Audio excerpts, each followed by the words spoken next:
أعوذ بالله من الشيطان الرجيم.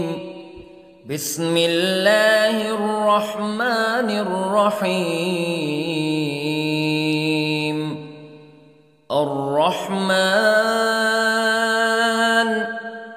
علم القرآن خلق الإنسان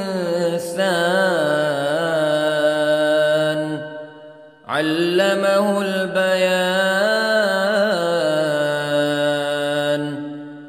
الشمس والقمر بحسبان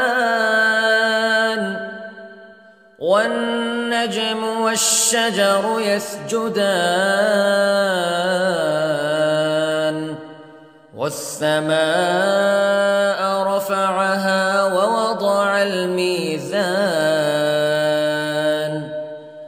ألا تطغوا في الميزان وأقيموا الوزن بالقسط ولا تخسروا الميزان. والأرض وضعها للأنام فيها فاكهة والنخل ذات الأكمام والحب ذو العصف والريحان فبأي آلاء ربكما تكذبان. خلق الإنسان من صلصال كالفخار وخلق الجان من مارج من نار فبأي آلاء ربكما تكذبان. رب المشرقين ورب المغربين فبأي آلاء ربكما تكذبان. مرج البحرين يلتقيان بينهما برزخ لا يبغيان فبأي آلاء ربكما تكذبان. يخرج منهما اللؤلؤ والمرجان فبأي آلاء ربكما تكذبان.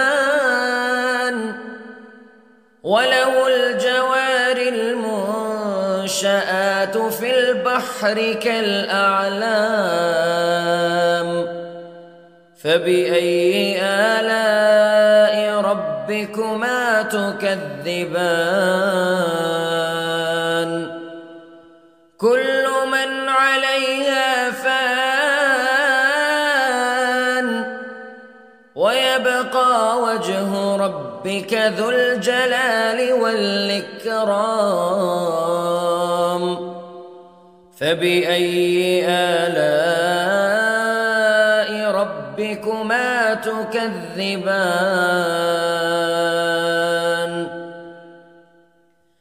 يسأله من في السماوات والأرض كل يوم هو في شأن فبأي آلاء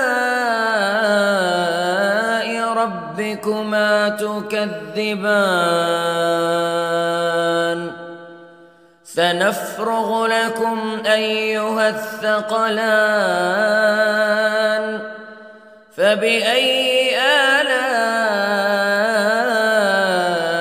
ربكما تكذبان.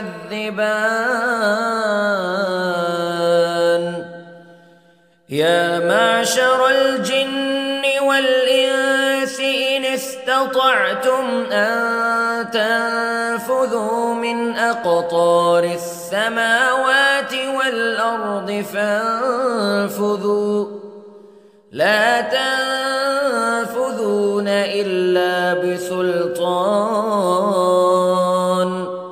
فبأي آلاء ربكما تكذبان يرسل عليكما شواظ من نار ونحاس فلا تنتصران فبأي آلاء ربكما تكذبان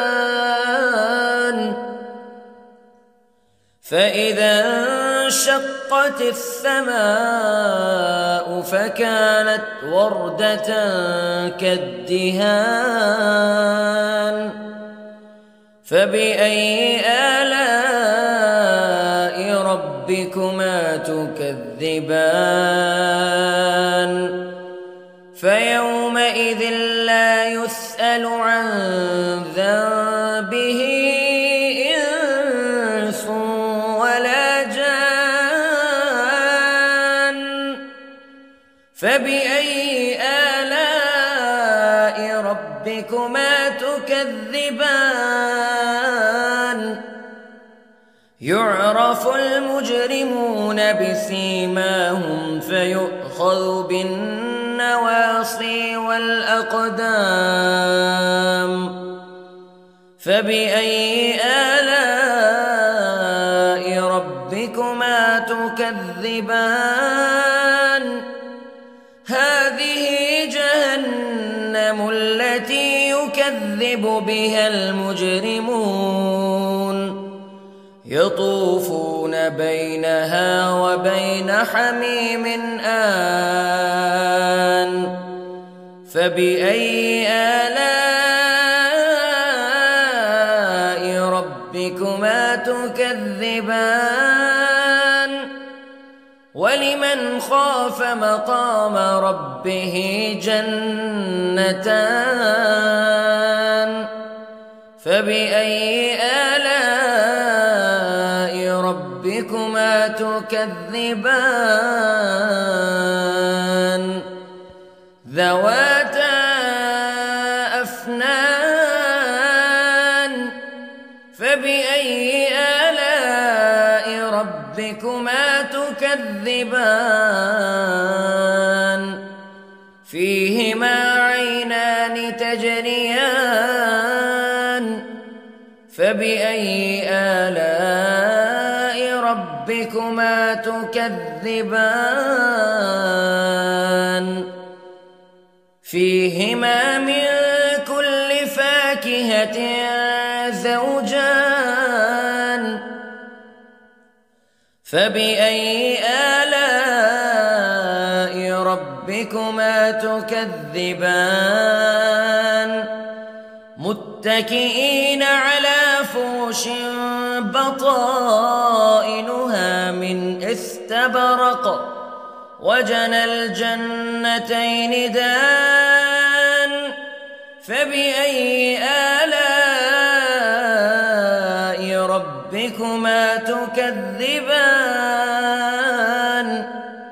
فيهن قاصرات الطرف لم يطمثهن إنس قبلهم ولا جان فبأي آلاء ربكما تكذبان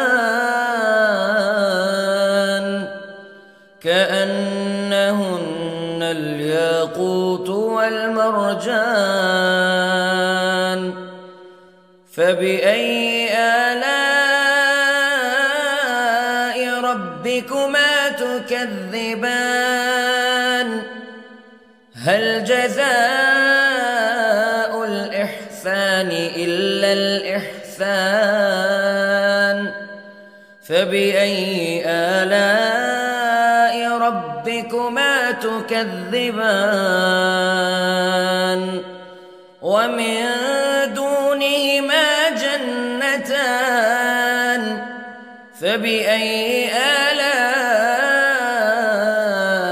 ربكما تكذبان مدهامتان فبأي آلاء ربكما تكذبان فيهما عينان نضاختان فبأي آلاء ربكما تكذبان فيهما فاكهة ونخل ورمان فبأي آلاء ربكما تكذبان فيهن خيرات حسان فبأي آلاء ربكما تكذبان حور مقصورات في الخيام فبأي آلاء ربكما تكذبان